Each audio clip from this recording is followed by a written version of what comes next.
Came ചോ കേരളം നാട്ടിലെത്തി, കോഴിക്കോടെത്തി, ബീച്ചിൽ പോയിട്ടാ.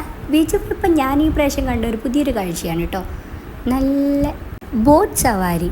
ഇത് ഞാൻ കണ്ടിട്ടില്ല ഇതുവരെ. ഇതിനിപ്പം വന്നതാണോ മുന്നേ ഉണ്ടതാണോ അല്ല എൻ്റെ കണ്ണിൽ പെടാതെ പോയതാണോ എന്ന് എനിക്കറിയില്ല.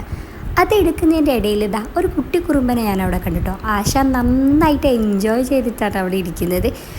മണ്ണിലൊക്കെ വാരി വെള്ളത്തിലൊക്കെ കളിച്ച് ആ കുട്ടിക്കാലം അങ്ങ് നന്നായിട്ട് എൻജോയ് ചെയ്യുന്നുണ്ട്. പിന്നെ ഇപ്പോൾ ഒരാശൻ അതിലേറെ എൻജോയ് ചെയ്യുന്നുണ്ട്, എന്തൊക്കെയോ ചെയ്യുന്നുണ്ട് കേട്ടോ രണ്ടാളും ഇരുന്നിട്ട്. അപ്പോൾ നമുക്ക് കാര്യത്തിലേക്ക് വരാം. അങ്ങനെ ഈ ബോട്ട് സവാരി കണ്ടപ്പോൾ എനിക്ക് തോന്നി ഇവർ ശരിക്കും അൺസേഫ് ആയിട്ടാണോ ഇവർ കൊണ്ടുപോകുന്നത്. ചിലപ്പോൾ ഇവർക്ക് പരിചയം ഉണ്ടാവുമായിരിക്കാം. പക്ഷേ ഇത് കാണുന്ന ഒരാൾ ദൂരത്ത് നിന്ന് കാണുമ്പോൾ, ആദ്യമായിട്ട് കാണുമ്പോൾ ചോദിക്കും ദൈവമേ എത്ര അൺസേഫ് ആയിട്ടാണ് കൊണ്ടുപോകുന്നതെന്ന്. കാരണം ആ തിരമാല അങ്ങനെ ഒരു ഇതിലാണല്ലോ വരുന്നത്. അപ്പം ഇത് ശരിക്കും സേഫ് ആണോ? സേഫ് അല്ലേ? നിങ്ങളെന്നും ചിന്തിച്ച് നോക്കിട്ടോ. പോയവർ കമൻറ്റ് ചെയ്യൂ.